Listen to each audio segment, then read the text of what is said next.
It's beer o'clock on Real Ale Craft Beer. We got another beer from Mick in Australia. This is Mountain Culture Beer Company's Cult IPA. This beer is coming in a 355 milliliter can at 6.2% ABV. The difference from these smaller cans in America to here in the UK, I'll just grab a can, is that the Australians use 355 milliliter cans, and in the UK we use 330 milliliter cans. Now I tried to stack, didn't quite stack properly either. Didn't want to stack, which I mean means nothing really, doesn't it? But I just put my beers over there, the ones I wanted to get done and reviewed, and I tried to put this on top of the 330 milliliter can, and it didn't want to kind of sit properly because it's a different size, slightly bigger can, slightly more beer. I like the 355 milliliter. There's enough beer in here to enjoy, and you get just a touch more than a 330, which for me, well, more beer is a better day, isn't it? Right. I think I've had one or two other beers from this company, Mountain Culture Beer Company. I've got a funny feeling Mick sent me one or two of these beers before. I haven't had time to check, but the name does ring a bell.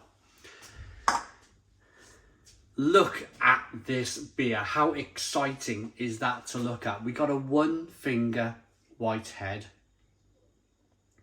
Look at that creaminess and that haziness, that kind of is almost has got a dank look to it. Wow, wow, wow. As you roll the beer around in the glass, you can see the carbonation chasing the head up the glass. It looks wonderful. Lovely and hazy, and I would say it would be very light amber in colour if it wasn't hazy. It would definitely be a light amber. It wouldn't be straw coloured. Let's get the aroma then.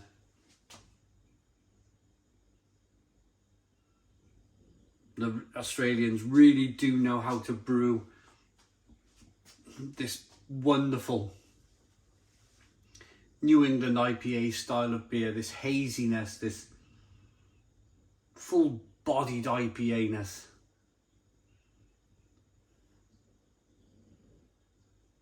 It smells incredible.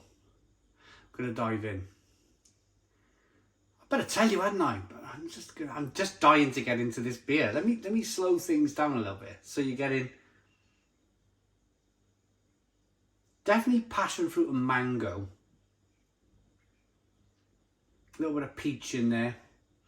Lots of kind of mixed fruits in these. It's like a punch bowl aroma to it. Lemon, grapefruit. It smells really good. I'm going to dive in. Cheers, everybody. Cheers, Mick, of course.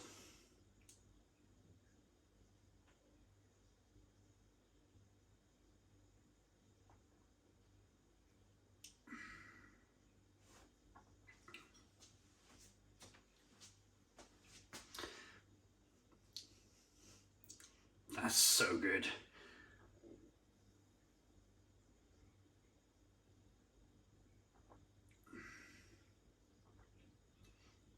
Oh, yeah. Stone the Crows. Stone the Crows, what a beer. Another beer that's been brewed with oats. I can taste the oats and I can taste that creaminess. It's a wonderful, wonderful finish to the beer. As I'm talking to you now, I'm breathing hops. Breathing hops at you, flavoursome hops with a little bit of bitterness that just keeps rolling and rolling and rolling. Wow. Slightly kind of stinging nettle flavours coming through from the hops. And that's probably the ancestry of, is that even a word?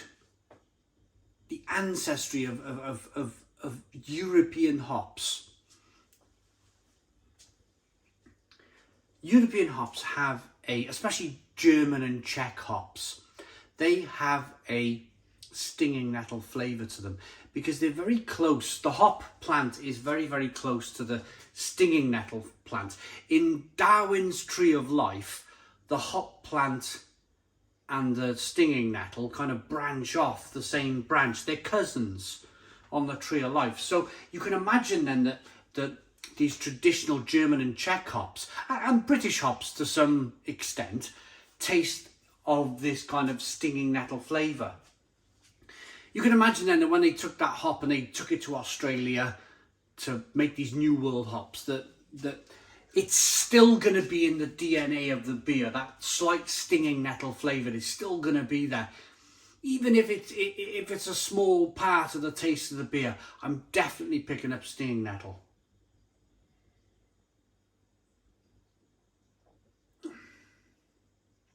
Mix with that orange, tangerine, passion fruit, mango, grapefruit, orange peel, fleshy blood orange, a little bit of spiciness from the hops, a little bit of pepperiness. I'm not talking about the malt too much. I need to concentrate on the malt. It's definitely oaty. That, I mentioned this in the very, very kind of recent beer review, is when you make oats in a pan, you'll know that it leaves this kind of white residue in the bottom of the pan. That kind of creaminess you get in the bottom of the pan, which you generally throw away, don't you? You don't eat that. Well, that same process happens, it kind of makes its way into the beer. And instead of being creaminess in the bottom of a pan, it makes the beer nice and creamy. And it gives you that lovely haziness. It's a wonderful, wonderful, wonderful beer. Malt Culture Beer Company. A New England IPA that's bursting with our favourite New World hops, tropical fruit notes and a soft pillowy body. It's so entrancing it might just brainwash you into selling everything you own, growing a ponytail and starting a mind-bending drumming circle. Love it, love it, love it. Made in Australia, brewed and canned by Malt Culture, 35 David Road, Emu Plains, New South Wales. There we go. Trav, it's amazing. I want to dedicate this last moment to Mick. Just said Trav, my sincere apologies. To Mick in Australia. Mick in Australia has been sending us beer for the last 3 years. And the reason why I just said Trav is because we've got somebody on the other side of Australia as well sending us beer at the same time, which is kind of mind-blowing really, that we got kind of like two sides of Australia where we got craft beer coming into the channel, and we're over on the other side of the world, literally the other side of the world, and we would never ever on this channel be able to try these wonderful, wonderful, wonderful beers if it wasn't for Mick and of course Trav. So I just want to take this moment to say thank you very much for your continued support on the channel. It is fabulous, it really is. And this is a beer to die for, it really is. Cult IPA by Mountain Beer Company, Mountain Culture Beer Company. Looks good, smells good, tastes incredibly well. I like it enough to give it a Stone the Crows 10 out of 10. It's a 10 out of 10 from Real Ale Craft Beer. Please put your comments in the comments box, subscribe to our daily beer and food reviews, give us a big fat thumbs up. Boom! Cheers!